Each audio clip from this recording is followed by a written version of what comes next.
Paralyzed Heiress hired a stranger to pretend to be her boyfriend. He said, "I'll do more." Hello everyone, and welcome back to Romance Rewind Stories. Before we dive into today's incredible story, I have a small favor to ask. If you're enjoying these heartwarming tales, please hit that subscribe button and turn on the notification bell so you never miss our latest uploads. It's quick, it's free, and it's the best way to support us in bringing you more emotional romance stories. And here's something I'd love to know. Where are you watching from today? Drop your city or country in the comments below. I always enjoy seeing our amazing community from around the world.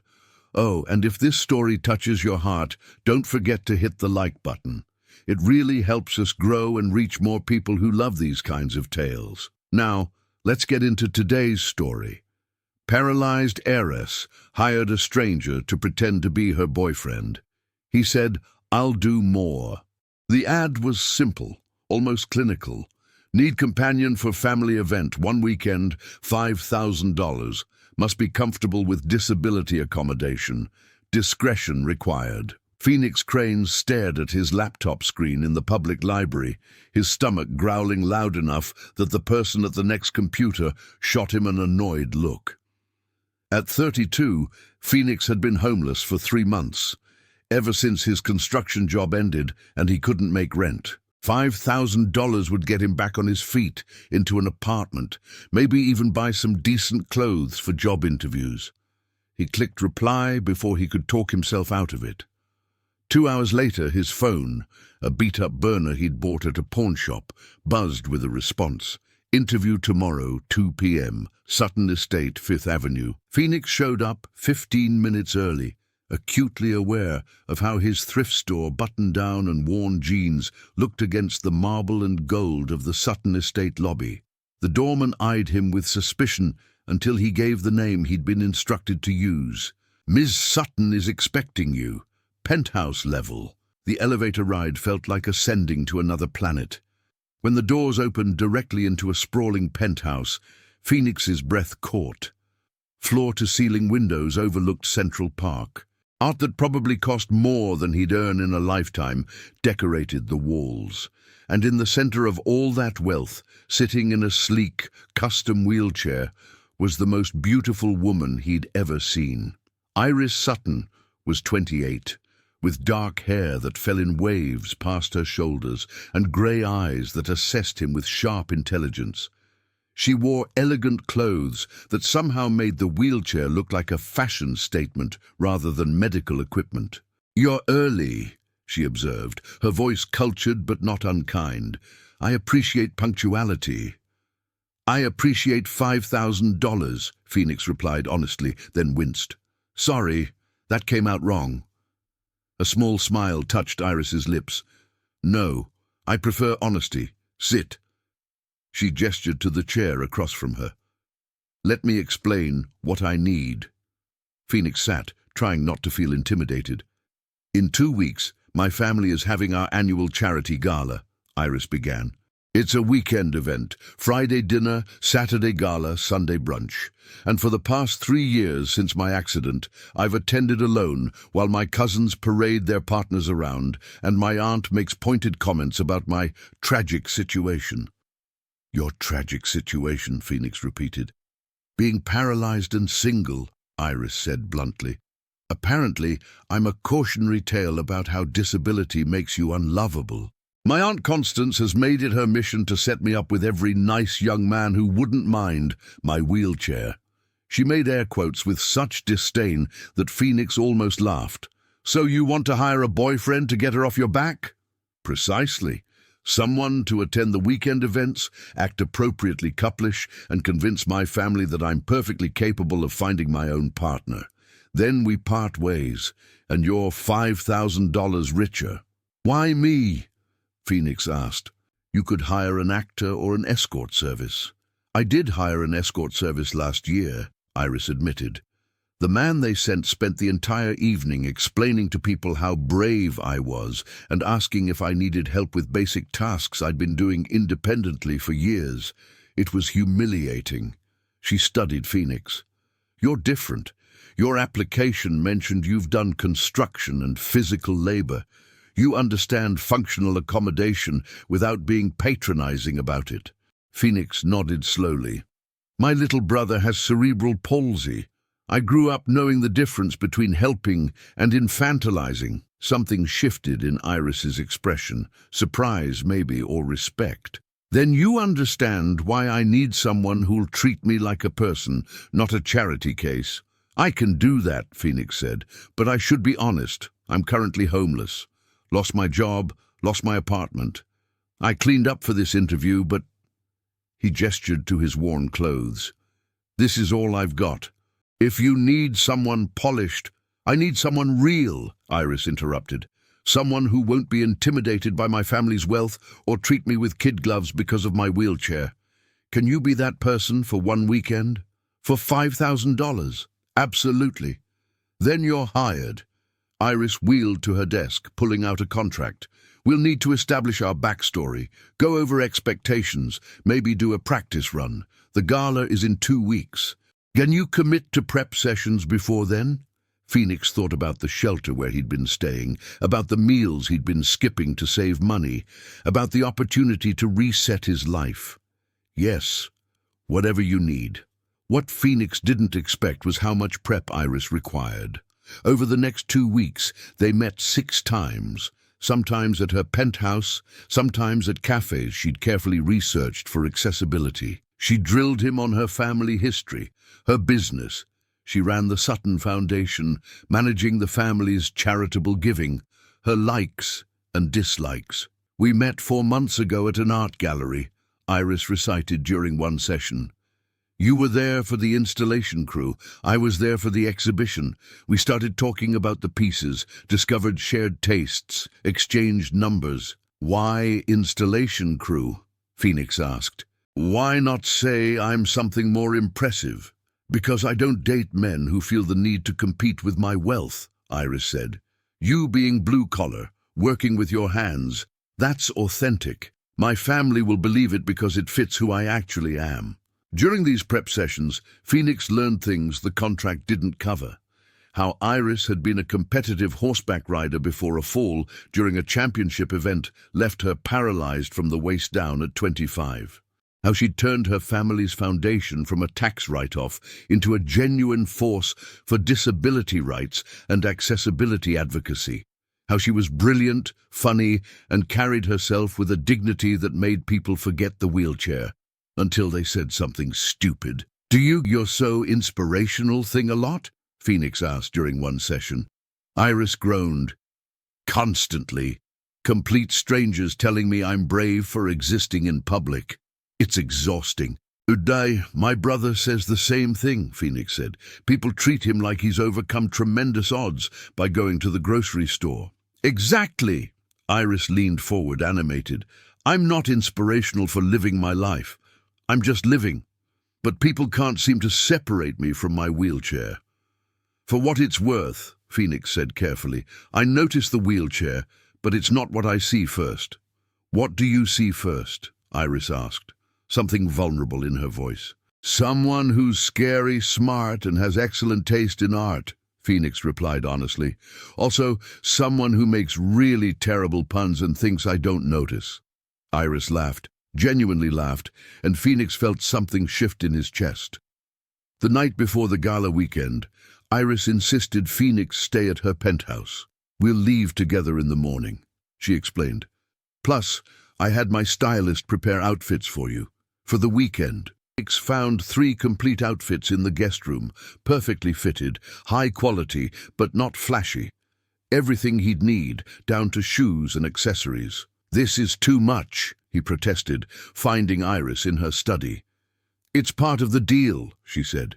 "You can't show up to a Sutton event in borrowed clothes that don't fit. Consider it a work uniform."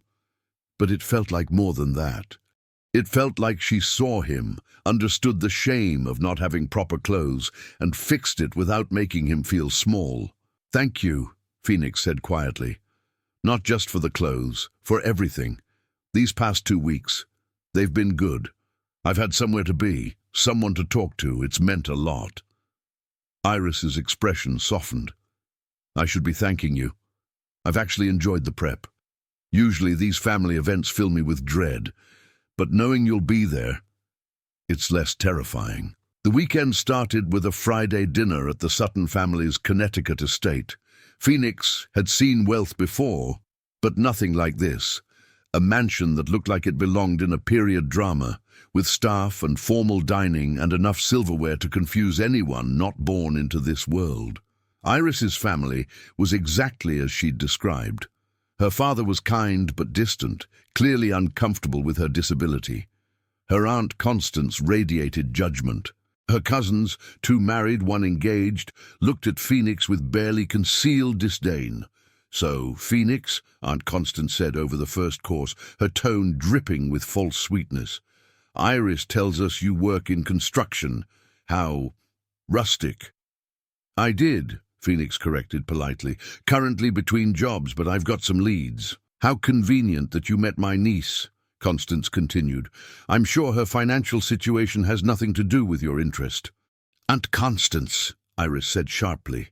But Phoenix put his hand over hers, their first deliberate touch, and he felt electricity shoot up his arm. "Actually," Phoenix said calmly, "I didn't know who Iris was when we met.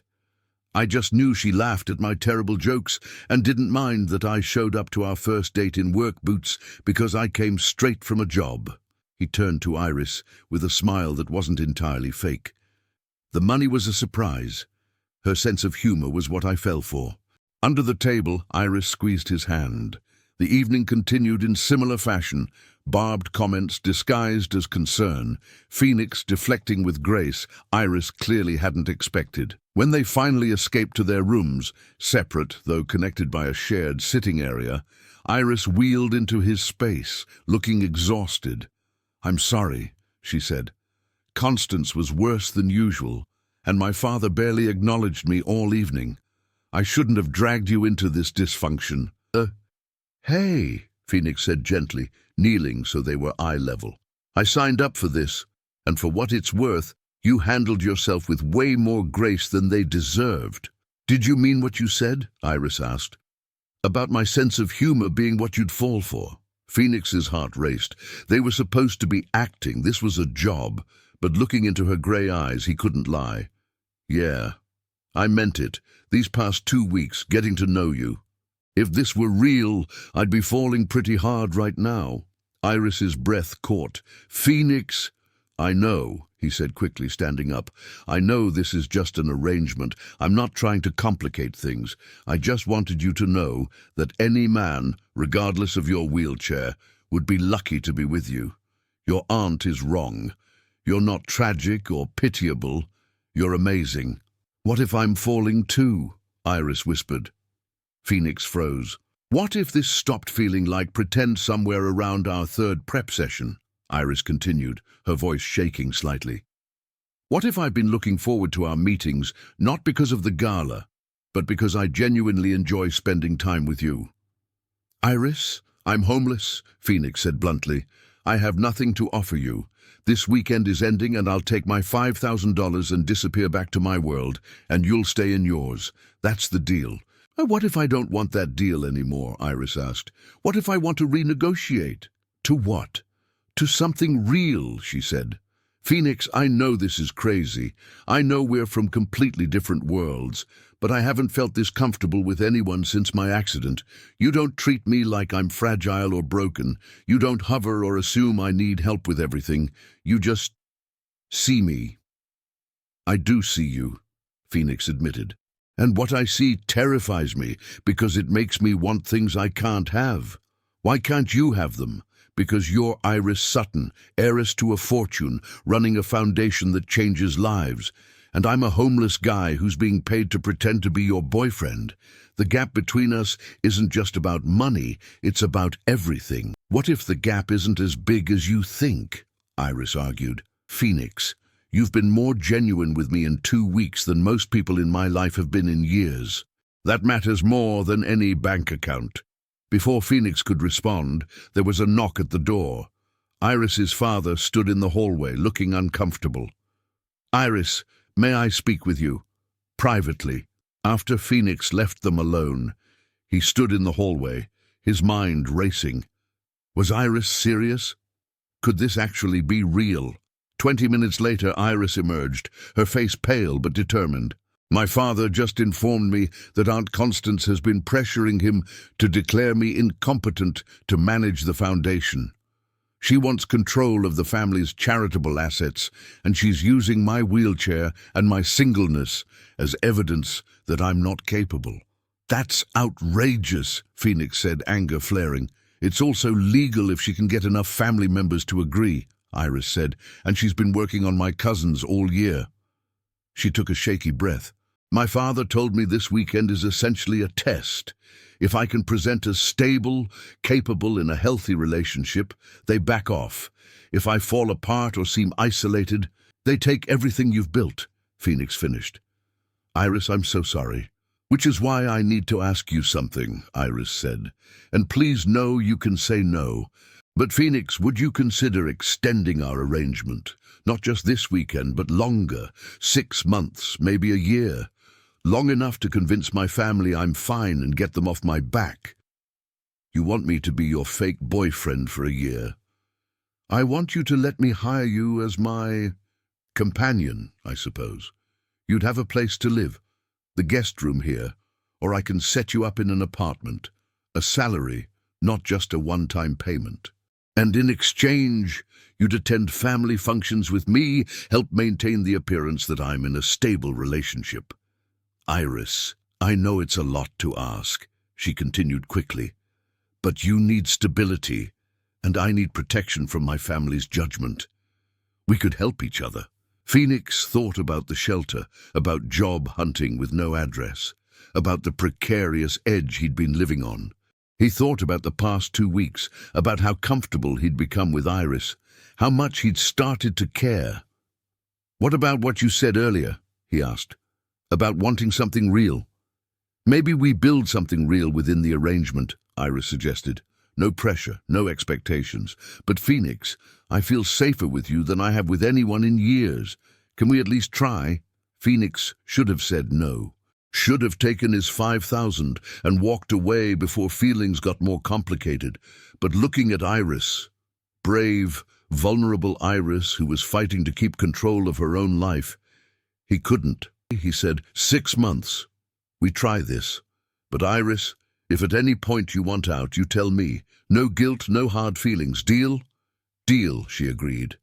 The rest of the weekend went smoothly. Phoenix played the devoted boyfriend, and Iris's family seemed to buy it, or at least Aunt Constance backed off visibly. By Sunday brunch, even Iris's father seemed more relaxed. You're good for her, he told Phoenix privately. I haven't seen Iris this happy since before the accident. Moving into Iris's guest room felt surreal. Phoenix had gone from homeless to living in a penthouse in the span of 2 weeks. Iris had been serious about the salary, enough that he could save money, buy proper clothes, start rebuilding his life. But more than the money or the room, it was the daily proximity to Iris that changed everything. Morning coffee together before she headed to her foundation office, evening dinners where they'd talk about their days, weekends exploring the city, Iris showing him accessible spots he'd never known existed. "I never thought about accessibility before," Phoenix admitted one day, as they navigated a museum with ramps and wide doorways.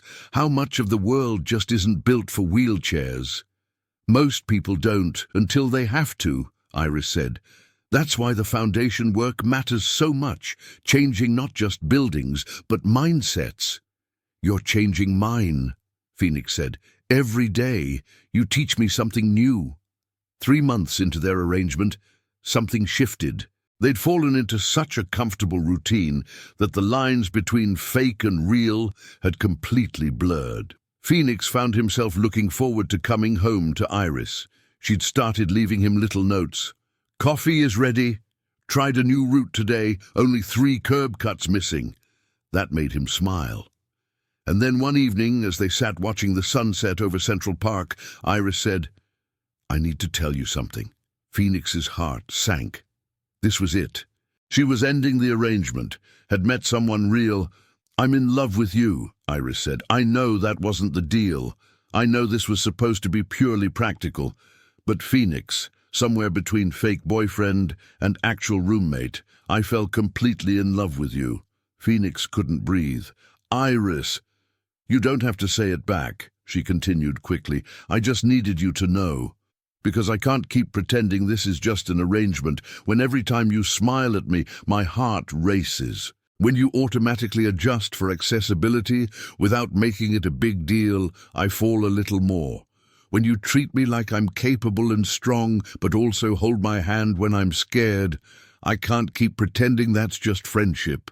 I'm in love with you too, Phoenix said, the words tumbling out. Have been for months, but I didn't think, this started as a job. I didn't think you could actually want... Iris wheeled closer, reaching up to cup his face. I want you. Not because you're convenient or because you play a part, but because you're kind and genuine, and you make me laugh, and you see me as a whole person.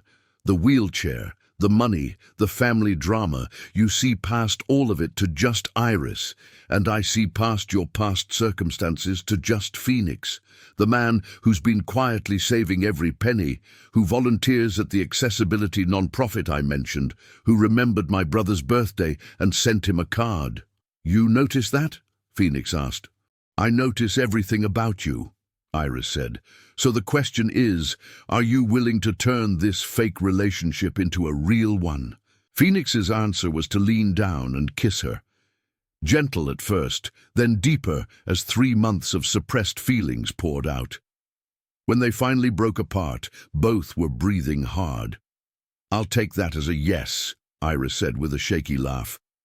Iris Sutton, I would be honored to be your actual boyfriend, Phoenix said. No contract, no arrangement, just us. Just us, she agreed. Though I should warn you, my family is going to be insufferable when they find out this is real. Let them, Phoenix said. I'm done pretending you're anything less than the woman I love. A year later, at the annual Sutton Gala, Phoenix stood beside Iris, no longer as her paid companion but as her fiancée. The ring on her finger had cost him 6 months of savings, and it was modest compared to what her family wealth could buy. But she wore it with pride. Are you ready for this? He asked as they prepared to make their entrance. With you, I'm ready for anything, Iris replied. Aunt Constance's face when they announced their engagement was, Phoenix thought, worth every awkward family dinner they'd endured. Because sometimes the best love stories start with a desperate ad and a fake arrangement. Sometimes they grow between a homeless man and a paralyzed heiress who see past circumstances to the people underneath. And sometimes pretending to be in love is exactly what you need to discover you already are. And that's where our story ends today. What did you think? Did Iris and Phoenix's fake relationship turned real touch your heart? Let us know in the comments what your favorite moment was. If you enjoyed this story, we have so many more waiting for you. Check out our playlist for more heartwarming romance tales that will make you believe in love all over again. Don't forget to subscribe, hit that notification bell, and give us a thumbs up. Your support means everything to us.